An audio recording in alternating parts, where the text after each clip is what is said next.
السلام عليكم ورحمة الله وبركاته. الحمد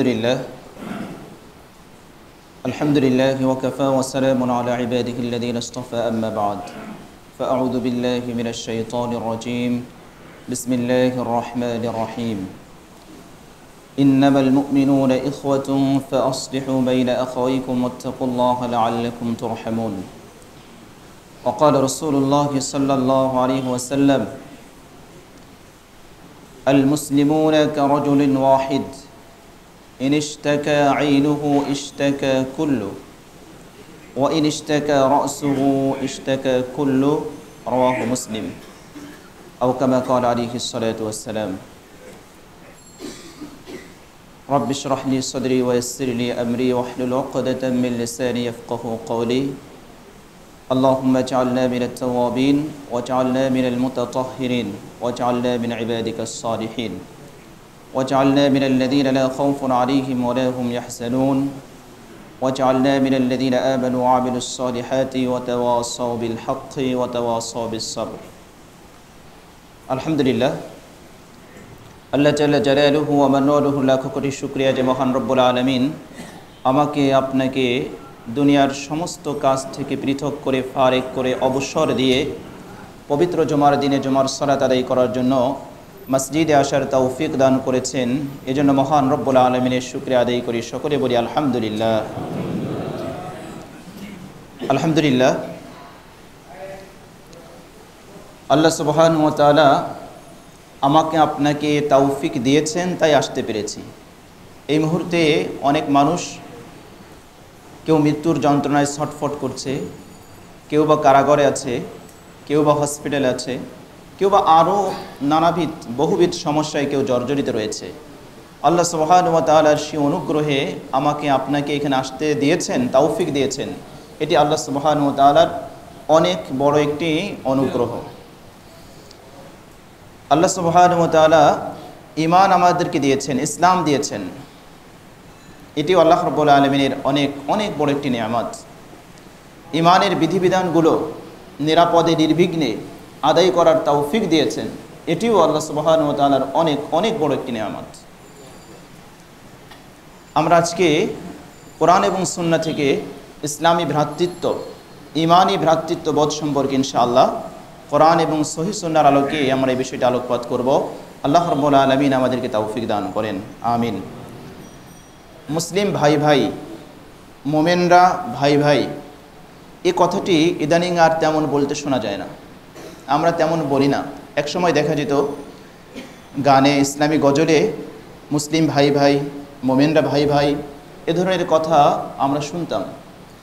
ইদানিং আমরা অসাম্প্রদায়িক এবং ধর্ম নিরপেক্ষ এটা প্রমাণ করতে গিয়ে এই শব্দগুলো আর আমরা এখন আর বলি না, যে মুসলমানরা আমরা ভাই ভাই, মোমেনরা ভাই ভাই, পরস্পর আমরা ভাই, এই কথাগুলো আমরা তেমন আর আওড়াই না। তার অন্যতম কারণ হচ্ছে আমরা প্রমাণ করতে চাই যে আমরা অসাম্প্রদায়িক এবং আমরা ধর্মনিরপেক্ষ, আমরা সেকুলার। বহুবার আমরা আলহামদুলিল্লাহ আলোচনা করেছি, ইসলাম সাম্প্রদায়িকতার শিক্ষা দেয় না। তার বিশ্বের সবচেয়ে বড়, সবচেয়ে বেশি যিনি ভ্রাতৃত্ববোধ, মানবতাবোধ বিশ্বে প্রতিষ্ঠা করেছেন, তিনি হলেন বিশ্বনবী মুহাম্মদুর রাসূলুল্লাহ সাল্লাল্লাহু আলাইহি ওয়াসাল্লাম। তার জীবন চরিত, তার হাতে গড়া সাহাবায়ে কেরাম রিদওয়ানুল্লাহ তাআলা আলাইহিম আজমাইন, ইসলামের এই 1400 বছরের ইতিহাস, প্রকৃত ইসলাম। যারা ইসলামের নামে বিভিন্ন অপকর্ম করে সেগুলোর সাথে আমাদের কোনো সম্পর্ক নেই। প্রকৃত ইসলাম যারা ফলো করে, যারা মানে, তারা সবাই অসাম্প্রদায়িক। কাজেই এই কথা নতুন করে বলার আর কোনো অবকাশ নেই, আমাদের বক্তব্যকে ভুল বোঝারও কোনো অবকাশ নেই। কাজেই যে কথা আমরা বলছিলাম যে আমরা আজ মুসলমানরা ভাই ভাই, আমাদের ভিতরে ভ্রাতৃত্ববোধ আছে, এ কথা বলতে আমরা হীনম্মন্যতায় ভুগি, আমরা বলতে চাই না। কেন? আমরা নিজেদেরকে প্রমাণ করতে চাই যে আমরা অসাম্প্রদায়িক। অসাম্প্রদায়িকতার প্রায়োগিক অর্থ বর্তমান আমাদের সমাজে কি হিসেবে ব্যবহৃত হচ্ছে? অমুসলিমদের ব্যাপারে আমরা অতি সংবেদনশীল, অতি দরদি, আমরা খুব বোজম ফ্রেন্ড, অন্তরঙ্গ বন্ধু। বা তাদের শুভাকাঙ্ক্ষী ইত্যাদি প্রমাণ করতে গিয়ে আমরা অনেক সময় তিলকে তাল বানিয়ে ফেলি। আমরা কোনো সেমিনার সভা সিম্পোজিয়ামে আমরা গলা ফাটিয়ে ফেলি। আমরা প্রমাণ করতে চাই যে আমরা অসাম্প্রদায়িক। আর মুসলিমদের ব্যাপারে আমরা একেবারে অনুভূতিহীন, বরং পাথরের মতো নির্জীব, নিষ্প্রাণ। আরও একটু এগিয়ে বলতে গেলে আমরা বলি যে একেবারে নির্মম, কেমন যেন দয়াময়হীন, ভিতরে হৃদয় বলতে, মনুষ্যত্ব বলতে, মানবতা বলতে আমাদের কিছুই নেই। এ হচ্ছে আমাদের সমাজের অতি অসাম্প্রদায়িকতার প্রায়োগিক অর্থ, বাস্তব অর্থ। কোনো কোনো ক্ষেত্রে আমরা দেখি ধর্ম নিরপেক্ষ প্রমাণ করতে গিয়ে আমরা কি করছি? আমরা বিভিন্ন দেবদেবীকে, হিন্দুত্ববাদকে, তাদের কৃষ্টি কালচারকে আমরা ধর্মনিরপেক্ষতার নামে আমরা এগুলোকে আমাদের কৃষ্টি কালচার, সভ্যতা, সংস্কৃতি, আমরা এগুলোকে বরণ করে নিচ্ছি।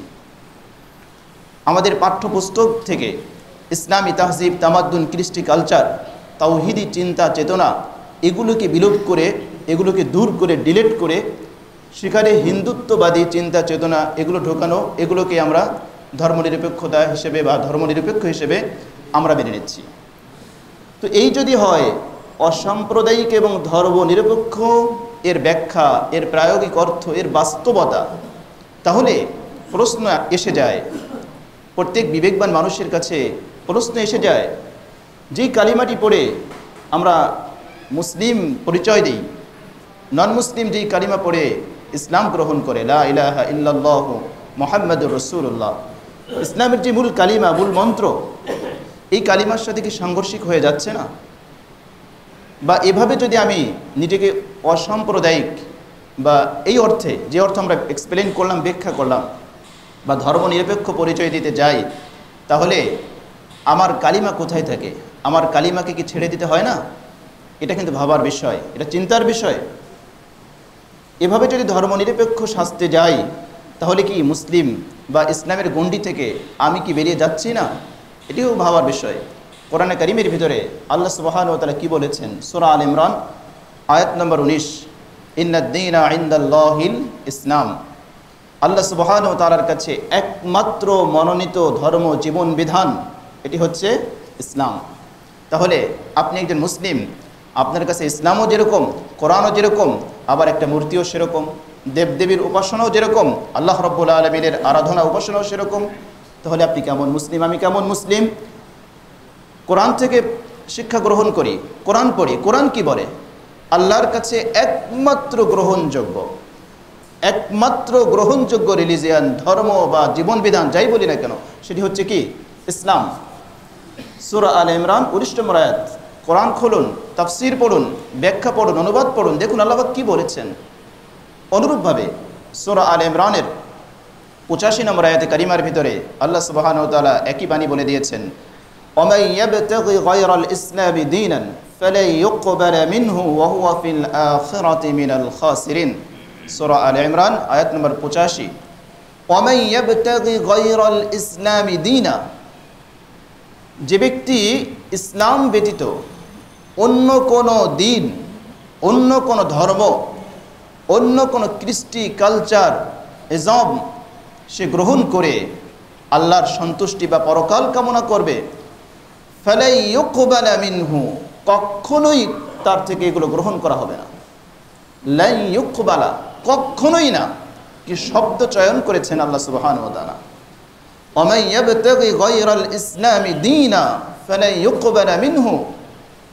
প্রসঙ্গক্রমে বলতে হয়, আমাদের সমাজে অনেকে আছে যার কাছে মুরিদ হতে গেলে হিন্দু মুসলিম কোনো ভেদাভেদ নাই, হিন্দুরাও মুরিদ হতে পারে। তার ধর্মে থেকে সেও নাকি পরকালে জান্নাত লাভ করতে পারবে, আল্লাহর সন্তুষ্টি অর্জন করতে পারবে। মুসলিম ভাইয়েরা, কোরআন পড়ুন। কোরআন কি বলছে? কোরআন বলছে না, ইন্নাদ-দীনা ইনদাল্লাহিল ইসলাম, আল্লাহর কাছে একমাত্র গ্রহণযোগ্য ধর্ম হচ্ছে ইসলাম। আপনি আল্লাহকে পেতে চান, আল্লাহর সন্তুষ্টি অর্জন করতে চান, পরকাল চান, নবী মুহাম্মদুর রাসূলুল্লাহ সাল্লাল্লাহু আলাইহি ওয়াসাল্লামের সন্তুষ্টি অর্জন করতে চান, ইসলাম ব্যতীত অন্য কোনো ধর্মের মাধ্যমে এটা সম্ভব নয়। কোরআনে কারীমের দ্ব্যর্থহীন ঘোষণা, ওয়ামান ইয়াবতাগি গায়রাল ইসলামি দীনান ফালা ইউকবালা মিনহু ওয়া হুয়া ফিল আখিরাতি মিনাল খাসিরিন। যারা ইসলামকে পরিত্যাগ করে নবী মুহাম্মদ রাসূলুল্লাহ সাল্লাল্লাহু আলাইহি ওয়াসাল্লামের আদর্শ বর্জন করে তার দ্বীনকে বিসর্জন দিয়ে তাকে মডেল না মেনে অন্য কোনো ব্যক্তি, অন্য কোনো কিছু, অন্য কোনো কালচার, অন্য কোনো সভ্যতা, অন্য কোনো মতবাদ এর মাধ্যমে নিজের আত্মশুদ্ধি পরকালকে সজ্জিত করতে চায়, ফালা ইউকবালা মিনহু, কখনোই তার থেকে গ্রহণ করা হবে না, ওয়া হুয়া ফিল আখিরাতি মিনাল খাসিরিন, সে হবে পরকালে মহা ক্ষতিগ্রস্তদের অন্তর্ভুক্ত।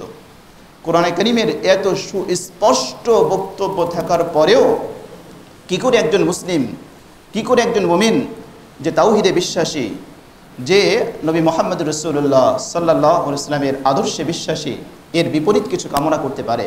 প্রশ্নই আসে না। কাজে এই বিষয়গুলো আমাদেরকে ভাবতে হবে। কোরআনে কারীমের মধ্যে আল্লাহ সুবহানাহু ওয়া তাআলা ইসলামী ভ্রাতৃত্বের হাদিস, সহিহ সুন্নাহর মধ্যে বিশ্বনবী সাল্লাল্লাহু আলাইহি ওয়াসাল্লাম ইসলামী ভ্রাতৃত্বকে, মুসলমানদের ঈমানি ভ্রাতৃত্বকে অনেক উপরে মাকাম, অনেক উচ্চ স্থান তিনি দিয়েছেন। ইসলামে অত্যন্ত গুরুত্ব দেওয়া হয়েছে বিষয়টিকে। সূরা হুজুরাতের 10 নম্বর আয়াতে কারিমার মধ্যে আল্লাহ সুবহানাহু ওয়া তাআলা ইরশাদ করেছেন, ইন্নামাল মুমিনুনা ইখওয়া ফাআসলিহু বাইনা আখাওয়াইকুম ওয়াত্তাকুল্লাহ লাআল্লাকুম তুরহামুন। সূরা হুজুরাত আয়াত নম্বর 10। এই আয়াতে কারিমার মধ্যে আল্লাহ সুবহানাহু ওয়া তাআলা কি বলে দিলেন? ইন্নামাল মুমিনুনা ইখওয়া, মুমিনরা হচ্ছে পরস্পর ভাই। কেন ভাই বললেন?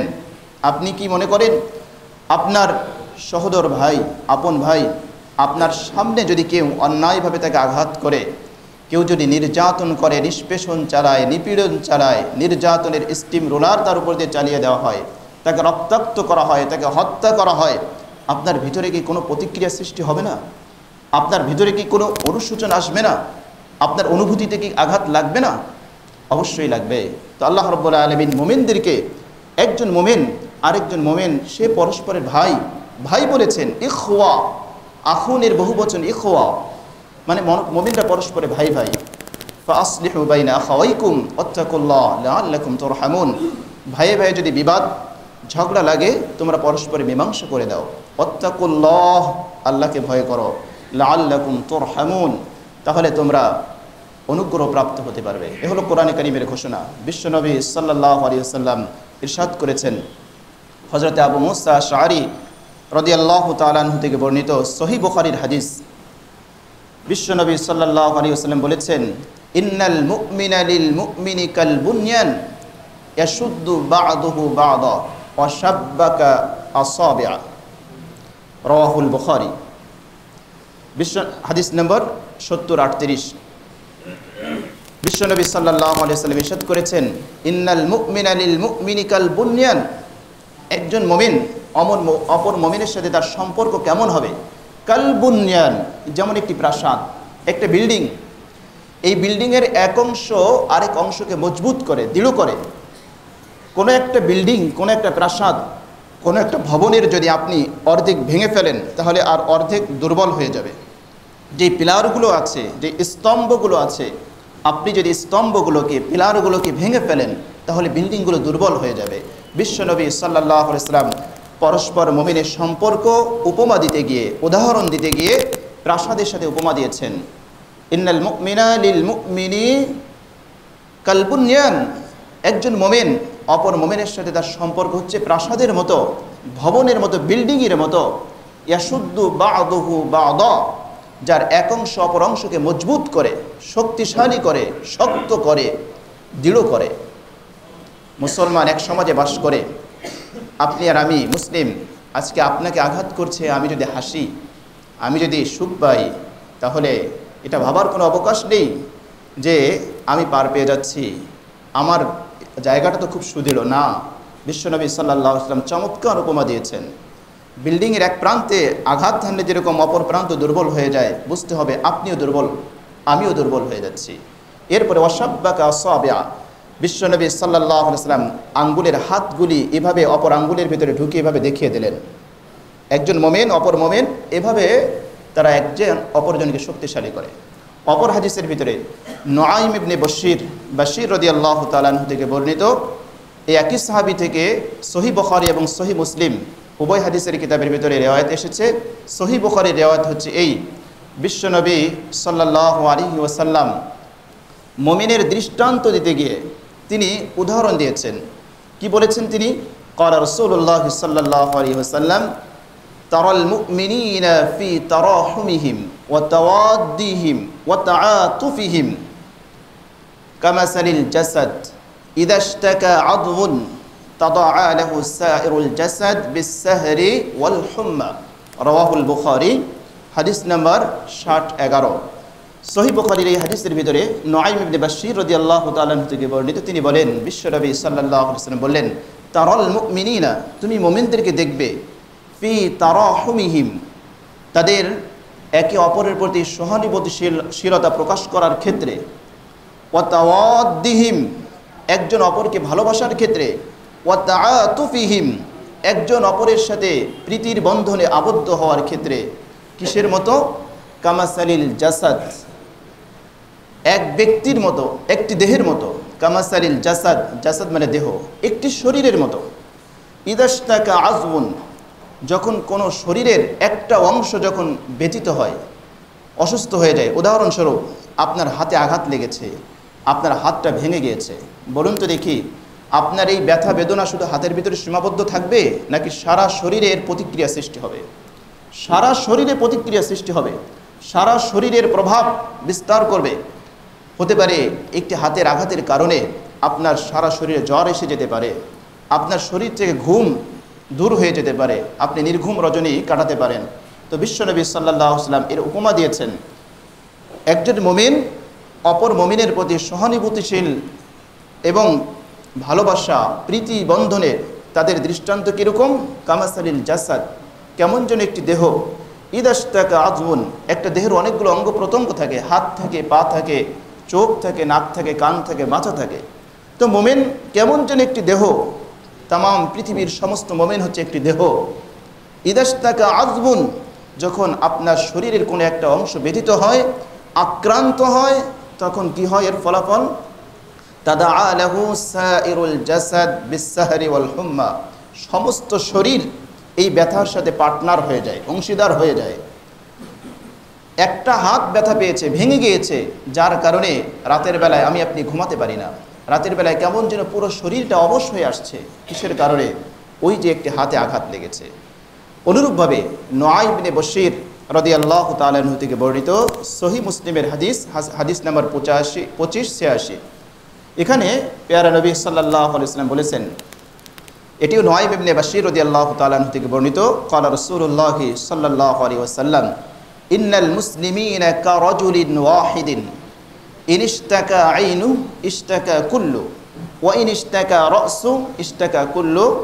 রাওয়াহু মুসলিম।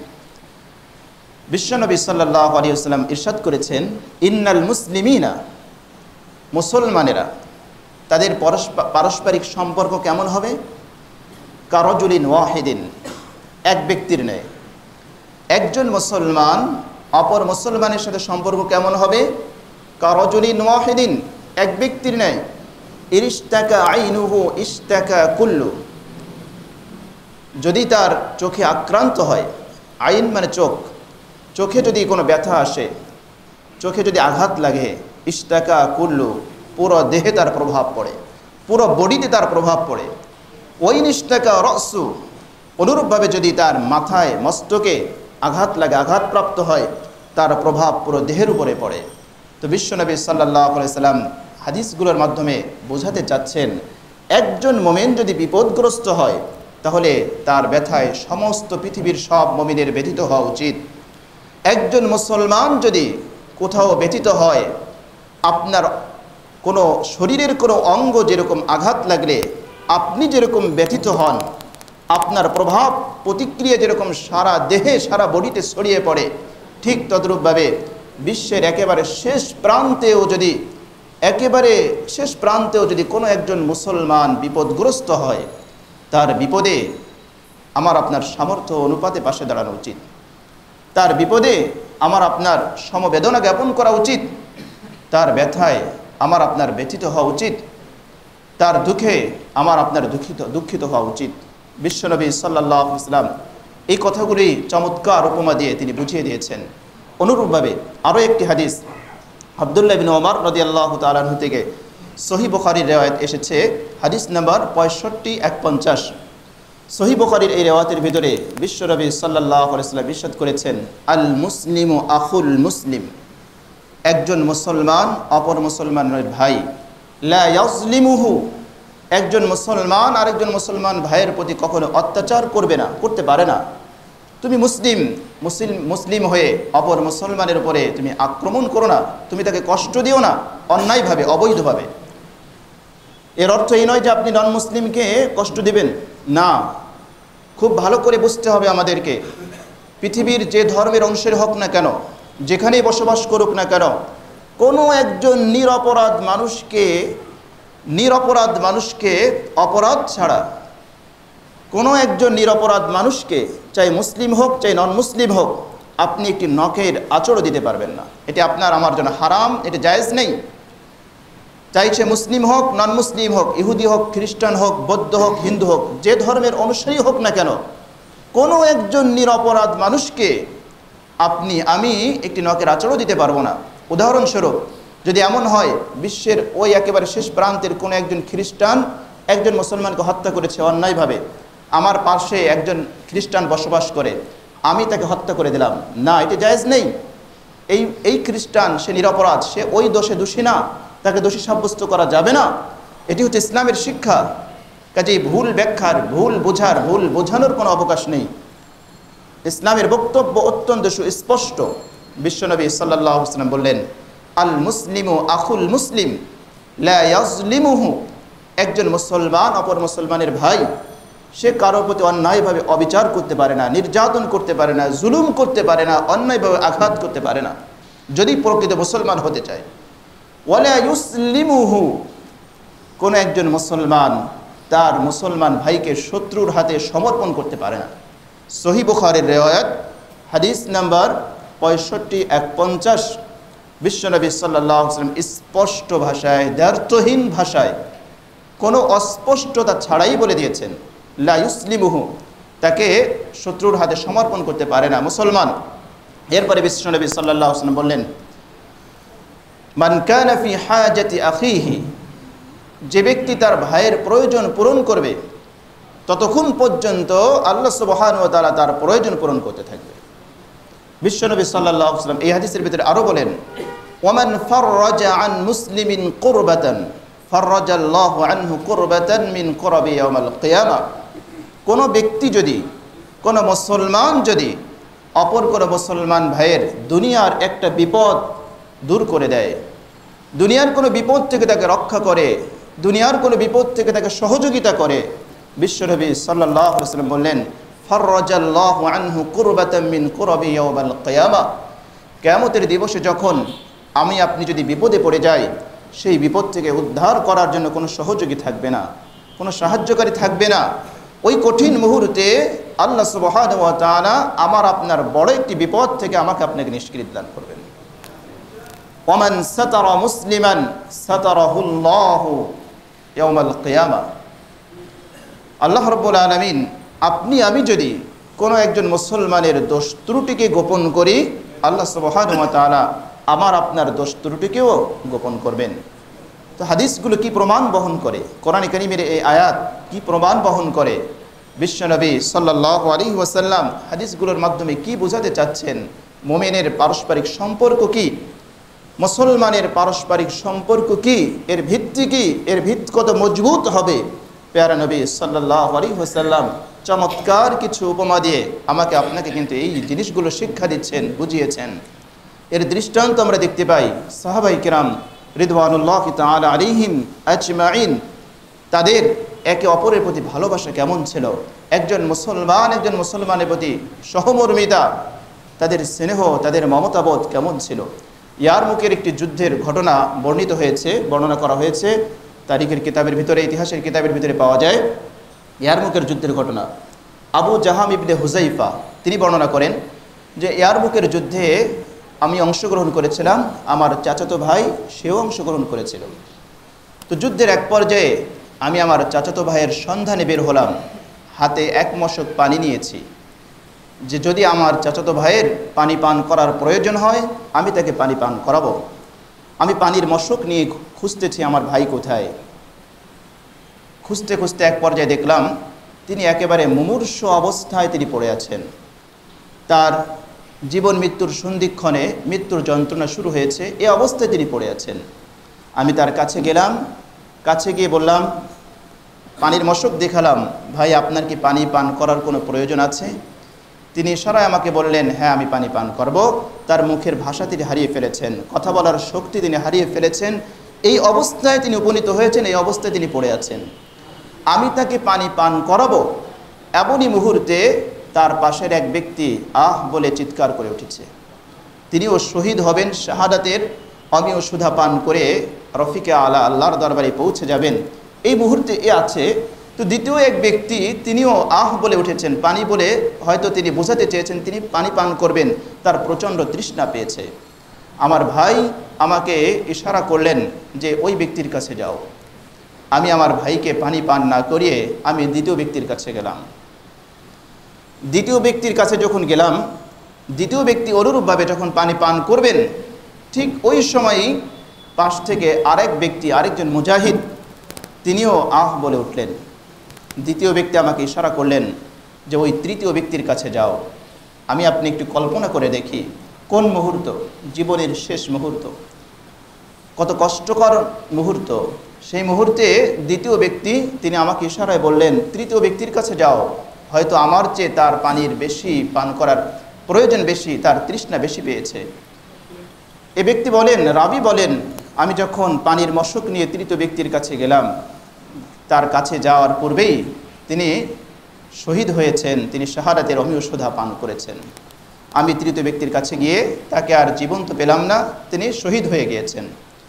আমি পানির মশক নিয়ে আমি দ্বিতীয় ব্যক্তির কাছে ফিরে এলাম, যে দ্বিতীয় ব্যক্তি তৃতীয় ব্যক্তিকে তো পান করাতে পারিনি, এখন দ্বিতীয় ব্যক্তির কাছে ফিরে আসলাম। এসে দেখলাম দ্বিতীয় ব্যক্তিও ইহদাম ত্যাগ করে এই দুনিয়া ত্যাগ করে তিনিও আল্লাহর দরবারে পৌঁছে গিয়েছেন। আমি দ্বিতীয় ব্যক্তির কাছ থেকে আমার চাচাতো ভাইয়ের কাছে ফিরে আসলাম। মনে মনে ভাবলাম, তৃতীয় এবং দ্বিতীয় ব্যক্তিকে তো পানি পান করাতে পারিনি, গিয়ে দেখে আমার ভাইকে পানি পান করাতে পারি কিনা। কাছে এসে দেখলাম আমার ভাই তিনিও শহীদ হয়েছেন, তিনিও শাহাদাতের অমীয় সুধা পান করে আল্লাহর দরবারে পৌঁছে গিয়েছেন। মোহতারাম হাজিরিন, এ হচ্ছে ভ্রাতৃত্ববোধ, এ হচ্ছে ইসলামী শিক্ষার বাস্তব প্রতিফলন। একজন সাহাবী রাসূল করিম সাল্লাল্লাহু আলাইহি ওয়াসাল্লামের দরবারে এসেছেন, ইয়া রাসূলুল্লাহ, খুবই ক্ষুধার্ত, কিছুই খেতে পাই নাই, 2 দিন যাবত উপোস, খাবার কিছুই নেই। প্যারা নবী সাল্লাল্লাহু আলাইহি ওয়াসাল্লাম প্রথমে নিজের বিবিদের কাছে পাঠালেন, স্ত্রীদের কাছে পাঠালেন যে খাবার কিছু আছে কিনা। প্রত্যেক স্ত্রীদের কাছ থেকে জবাব আসলো, মেহমানকে খাওয়ানোর মতো তো দূরের কথা, নিজেরা খাওয়ার মতো আমাদের ঘরে কিছুই নেই। প্যারা নবী সাল্লাল্লাহু আলাইহি ওয়াসাল্লাম সাহাবায়ে কেরামকে বললেন, তোমাদের ভিতরে কে আছো এমন আজকের এই রাত্রির জন্য এই মেহমানকে মেহমানদারি করাবে? তখন ছিল ইসলামের প্রাথমিক যুগ, খুবই অভাব অনটন ছিল। একজন সাহাবী বললেন, ইয়া রাসূলুল্লাহ সাল্লাল্লাহু আলাইহি ওয়াসাল্লাম, আমি রাজি আছি, আমি আজকের রাত্রির জন্য আল্লাহর এই মেহমানকে মেহমানদারি করানোর জন্য আমি প্রস্তুত আছি। বিশ্বনবী সাল্লাল্লাহু আলাইহি ওয়াসাল্লাম এই সাহাবীর হাতে দিয়ে দিলেন। সাহাবী আল্লাহর রসুলের মেহমানকে বাড়ি নিয়ে স্ত্রীকে বললেন, শোনো, আমি আল্লাহ রসুলের মেহমানকে সাথে নিয়ে এসেছি, খবরদার কিছুই লুকাবে না, যা আছে সুন্দর করে মেহমানকে আপ্যায়ন করবে। স্ত্রী বললেন, আল্লাহর কসম, আমাদের ঘরে শুধু বাচ্চাদেরকে খাওয়ানোর মতো যথেষ্ট খাবার আছে, আর কোনো খাবার নেই। সাহাবী বললেন, বাচ্চাদেরকে ভুলিয়ে ভালিয়ে ঘুম পাড়িয়ে দাও, বিভিন্ন কথা বলে তাদেরকে ঘুম পাড়িয়ে দাও, এরপরে আমরা মেহমানের সামনে খাবার পরিবেশন করব, ভিতরে তুমি আমি খাবারের ভান করব, আর তুমি প্রদীপ ঠিক করার অজুহাতে বাতি নিভিয়ে দেবে, যাতে করে মেহমান যেন টের না পায় যে আমরা ক্ষুধার্ত রয়েছি। এই হলো মেহমানের সাথে আচরণ করলেন। সকালবেলায় রাসূল করিম সাল্লাল্লাহু আলাইহি ওয়াসাল্লামের দরবারে আসলেন। প্যারা নবী সাল্লাল্লাহু আলাইহি ওয়াসাল্লাম সাহাবীর নাম ধরে ডেকে বললেন, সাহাবী, মেহমানের সাথে আচরণ আল্লাহ পাক খুবই পছন্দ করেছেন। ওয়ায়ুসিরুনা আলা আসারিহিম ওয়ায়ুসিরুনা আলা আনফুসিহিম ওয়ালাউ কানা বিহিম খাসাসা। তোমাদের শানে এই আয়াত নাজিল হয়েছে যে তারা নিজেরাও অভুক্ত থেকে, মুখাপেক্ষী থেকে অপরকে প্রাধান্য দেয়। এই হলো বিশ্বনবী সাল্লাল্লাহু আলাইহি ওয়াসাল্লামের শিক্ষা, ইসলামের শিক্ষা। আজকে আমরা কোথায় আছি? একজন অভাবগ্রস্ত মানুষ, একজন দুঃখী মানুষ, তার মুখে হাসি ফোটানো, এটি যে কত বড় ইবাদত এটি বোঝানো যাবে না। আল্লামা নুরউদ্দিন হাইসামি রাহিমাহুল্লাহ তাআলা মাজমাউস সাওয়ায়েদ নামক কিতাবের ভিতরে ৮ম খণ্ড ১১৯ পৃষ্ঠায় একটি হাদিস আলোচনা করেছেন, উদ্ধৃত করেছেন। হাদিসটি সহিহ। রাসূল করিম সাল্লাল্লাহু আলাইহি ওয়াসাল্লাম ইরশাদ করেছেন, আহাব্বুন নাস ইলাল্লাহি আনফাউহুম লিন-নাস। আহাব্বুন নাস ইলাল্লাহি আনফাউন নাস। প্যারা নবী সাল্লাল্লাহু আলাইহি ওয়াসাল্লাম বললেন, আল্লাহর কাছে সবচেয়ে প্রিয় তোমাদের মধ্যে ওই ব্যক্তি যে মানুষের বেশি বেশি উপকার করে। ওয়া আহাব্বুল আমালি ইলাল্লাহ সুরুরুন তুদখিলুহু আলা মুসলিম। আল্লাহর কাছে সবচেয়ে প্রিয় আমলের মধ্যে অন্যতম আমল হলো সুরুরুন, সুরুর মানে আনন্দ, তুদখিলুহু আলা মুসলিম, কোনো মুসলমানের মুখে হাসি ফোটানো। কোনো একজন অভাবগ্রস্ত, এতিম, অনাথ ছেলে আপনার কাছে এসেছে, আপনার একটু সহযোগিতা পেয়ে তার এই দুঃখ ভরাক্রান্ত চেহারাটা যদি, এই মলিন চেহারাটায় যদি এক ঝিলিক হাসির রেখা ফুটে ওঠে, আপনি বিশ্বাস করুন এটি আল্লাহর কাছে যদি কবুল হয়ে যায়, হতে পারে এর ওসিলায় আল্লাহ পাক আপনাকে নাজাত দিয়ে দেবেন। বিশ্বনবী সাল্লাল্লাহু আলাইহি ওয়াসাল্লাম এটি বললেন, আহাব্বুল আমালি ইলাল্লাহ, আল্লাহর কাছে সবচেয়ে প্রিয় আমলের মধ্যে অন্যতম আমল হচ্ছে সুরুরুন তুদখিলুহু আলা মুসলিম, কোনো মুসলমানের মুখে হাসি ফোটানো। আজকে মুসলমান আমার আপনার দ্বারে আসে আর আমি আপনি তাকে ফিরিয়ে দেই। উদাহরণস্বরূপ, বাঘের মুখ থেকে যদি কোনো একটা হরিণের বাচ্চা ছুটে আসে আর হরিণের স্বজাতি যদি এই বাচ্চাটিকে সেই বাঘের মুখে আবার তুলে দেয়, বলুন তো দেখি হরিণের বাচ্চাটির দুঃখ প্রকাশ করার কোনো ভাষা থাকে কিনা? সুরুরুন তুদখিলুহু আলা মুসলিম। হে মুসলিম, হে মুসলমান, ভালো করে শুনো বিশ্বনবী কি বলেছেন। একজন মুসলমানের মুখে হাসি ফোটানো এটি হচ্ছে আহাব্বুল আমালি ইলাল্লাহ, আল্লাহর কাছে অনেক বেশি প্রিয়। এরপরে পেয়ারা নবী সাল্লাল্লাহু আলাইহি ওয়াসাল্লাম বললেন, আও তাকশিফু আনহু কুরবাতান, অথবা আপনি কোনো মুসলমানের বিপদ দূর করে দেবেন। আও তাকদি আনহু দাইনা, অথবা কেউ ঋণগ্রস্ত, ঋণ পরিশোধ করতে পারছে না, ঋণের বোঝায় একেবারে নুজ্জ, একেবারে জর্জরিত, আপনি তার ঋণটা পরিশোধ করে দিলেন, অথবা মওকুফ করে দিলেন, অথবা অবকাশ দিলেন। আও তাতরুদু আনহু জুআ, অথবা ক্ষুধার জ্বালা, জঠর জ্বালা সে সহ্য করতে পারছে না, আপনি তার ক্ষুধাকে দূর করে দিলেন, আপনি তাকে আহার দিয়ে তৃপ্ত করে দিলেন।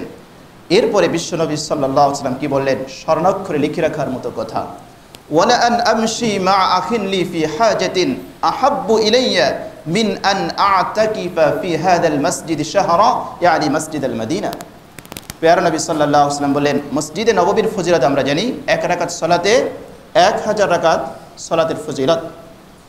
এই মসজিদে নববীর কথা বিশ্বনবী বললেন, ওয়ালা আন আমশি, নিজে বলছেন যে কোনো একজন মুখাপেক্ষী ভাইয়ের প্রয়োজন পূরণ করে তার সাথে যাওয়া। আহাব্বু ইলাইয়া, বিশ্বনবী বলছেন কোনো একজন মুখাপেক্ষী, কোনো একজন নিডি ব্যক্তির প্রয়োজন পূরণে তার সাথে যাওয়া, মাসামানে চলা। আহাব্বু ইলাইয়া, আমার কাছে, আল্লাহ রাসূল বলছেন আমার কাছে প্রিয়, মিন আন আ'তাকিফা ফি হাদাল মসজিদ শাহরা, ইয়ানি মসজিদ আল মদিনা, মসজিদে নববীতে 1 মাস ইতিকাফ করা থেকে কোনো একজন নিডি ব্যক্তি, প্রয়োজন মুখাপেক্ষী ব্যক্তি, কোনো একজন প্রার্থী, কোনো একজন বিপদগ্রস্ত ব্যক্তি, তার বিপদ দূর করতে তার সাথে চলা 1 মাস মসজিদে নববীতে ইতিকাফ থেকে রাসূলের কাছে এটি বেশি উত্তম। সুবহানাল্লাহ, সুবহানাল্লাহ।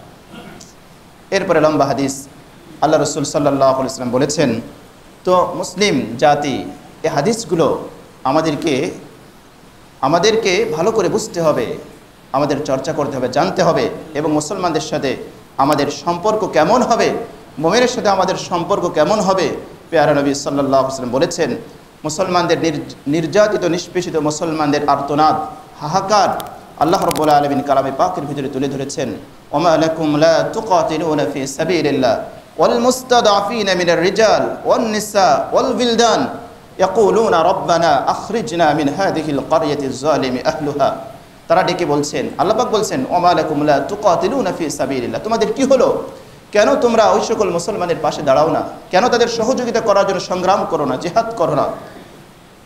ওয়াল মুস্তাদআফিনা মিনার রিজাল ওয়ান নিসা ওয়াল বিলদান, অথচ মুস্তাদআফিন দুর্বল, অসহায়, লাঞ্ছিত, স্বাধিকার থেকে বঞ্চিত, মিনার রিজাল ওয়ান নিসা ওয়াল বিলদান, নির্যাতিত, নিষ্পেষিত, নিপীড়িত মুসলমান নারী পুরুষ আবাল বৃদ্ধ বনিতা, তারা আল্লাহর কাছে ফরিয়াদ করে বলছে, কি বলছে? রব্বানা আখরিজনা মিন হাযিহিল ক্বরিয়াতিজ যালিমি আহলুহা, হে আল্লাহ জালেমদের হাত থেকে আমাদেরকে বাঁচাও, হে আল্লাহ জালেমদের জুলুম থেকে আমাদেরকে বাঁচাও। ওয়াজআল লানা মিন লাদুনকা ওয়ালিয়া ওয়াজআল লানা মিন লাদুনকা নাসীরা, হে আল্লাহ আমাদের জন্য কোনো অভিভাবক পাঠাও, আমাদের জন্য কোনো সাহায্যকারী পাঠাও। এই আর্তনাদগুলো আমাদের হৃদয় দিয়ে উপলব্ধি করা উচিত, হৃদয়ের কান দিয়ে শ্রবণ করা উচিত, আর্ত মানবতার পাশে দাঁড়ানো উচিত, আর্ত মানবতার সহযোগিতায় আমাদের এগিয়ে আসা উচিত। নির্যাতিত নিষ্পেষিত মুসলমানদের জন্য প্রাণ ভরে আল্লাহর কাছে দোয়া করা উচিত। এতই কৃপণ, এতই বখিল হয়েছি আমরা, এতই অনুভূতিহীন, এতই নিথর নির্জীব হয়ে গিয়েছি, সহযোগিতা করা তো দূরের কথা, প্রাণ খুলে যে আল্লাহর কাছে দোয়া করবো, হে আল্লাহ আমার এই নির্যাতিত ভাইদেরকে বাঁচাও, এটিও করি না আমরা। ইমানের স্তর কোথায় গিয়ে ঠেকেছে, নিজেই যদি নিজেকে প্রশ্ন করি তাহলে অ্যান্সার পেয়ে যাব, উত্তর পেয়ে যাব। আল্লাহ সুবহানাহু ওয়া তাআলা আমাদের সবাইকে কোরআন এবং সুন্নাহর এই কথাগুলোর উপরে আমল করার তৌফিক দান করেন। আমিন। ওয়া আখিরু দাওয়ানা আনিল হামদুলিল্লাহি রাব্বিল আলামিন।